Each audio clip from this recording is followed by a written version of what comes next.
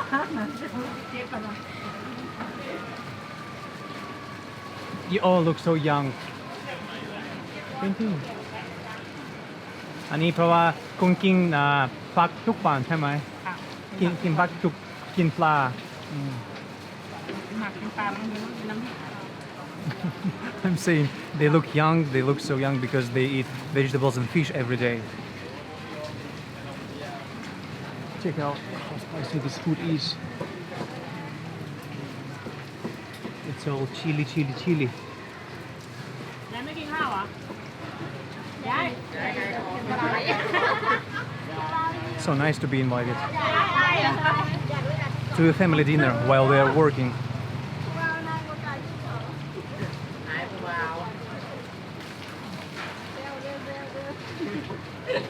Mother is boss here. She's cooking. They help her to cook. They help, I think, to buy some products from market, and then they come together to sell their food here for 25 years. It's pretty long time. So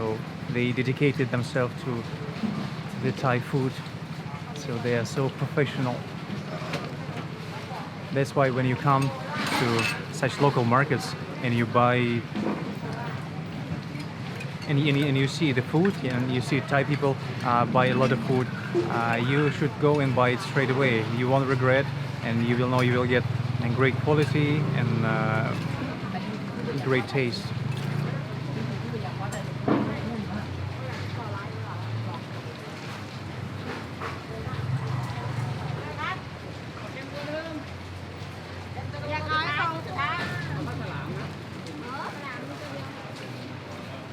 This is it, something like that.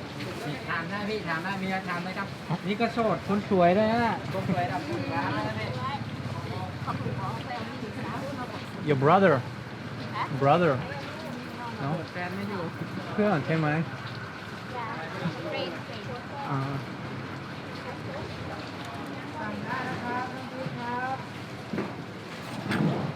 นี่นั่นสิคุณเหนื่อยไหม ไม่เหนื่อยค่ะ ไม่เหนื่อยผมไม่เหนื่อยด้วย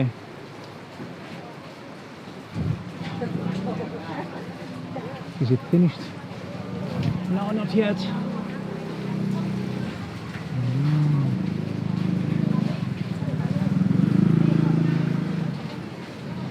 Guys, can you name all of these vegetables? I can see only green beans, and cabbage, and cauliflower,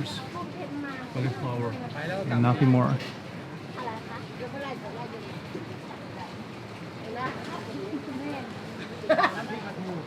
Okay. Okay, ขอบคุณครับขอบคุณมากครับขอบคุณครับสมพายไปแล้ว ค่ะจ้าโชคดีค่ะ โอเค ไป โช ที่ ค ยว ดี ไหน โช ต่อ คดีครับหืม จะไปแถวไหนต่อคะ จะไปถ่ายที่ไหนต่อ อันนี้ใน YouTube อ๋อ ลง YouTube YouTube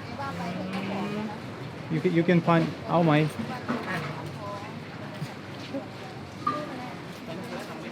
ตรงไหนอ่ะ อืม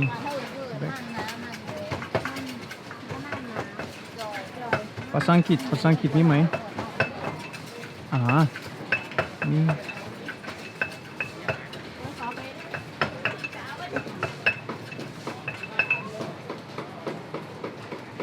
อันนี้แหละจะเป็นเดียวเบิ่งหรอ บ่แมน อันนี้ครับ อืม อันนี้ผมด้วยคุณรู้จักไหม ยังไม่เคยดู อ๋อ รู้จัก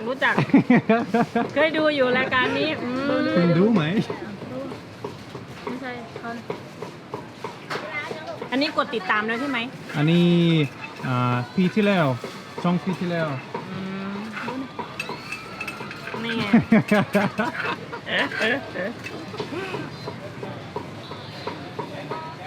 โอเคสวัสดีครับโชคดีครับ สวัสดีค่ะ ขอบคุณครับ เฮ้ยเดี๋ยวขอถ่ายรูปก่อนดี อะไรอ่ะ ถ่ายรูปนะเมีย อ๋อเซลฟี่ เซลฟี่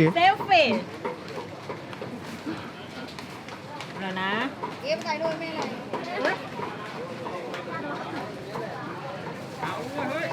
อะไรนะ ยิ้ม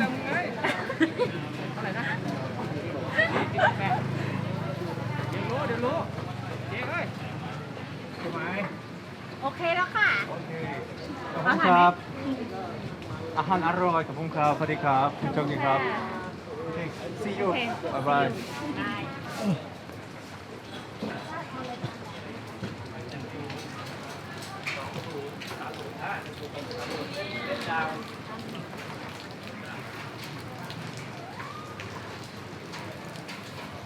That was very interesting ยังบัดกัน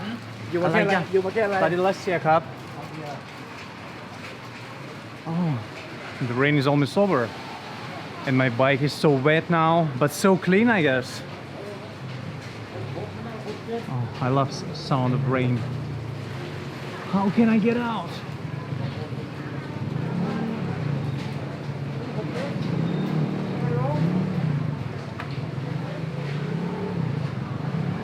Yeah. I think this is it. Well, I think this is it. If you enjoyed today quick short video which was almost not about food, hit the like button, subscribe to the channel, share it with your friends,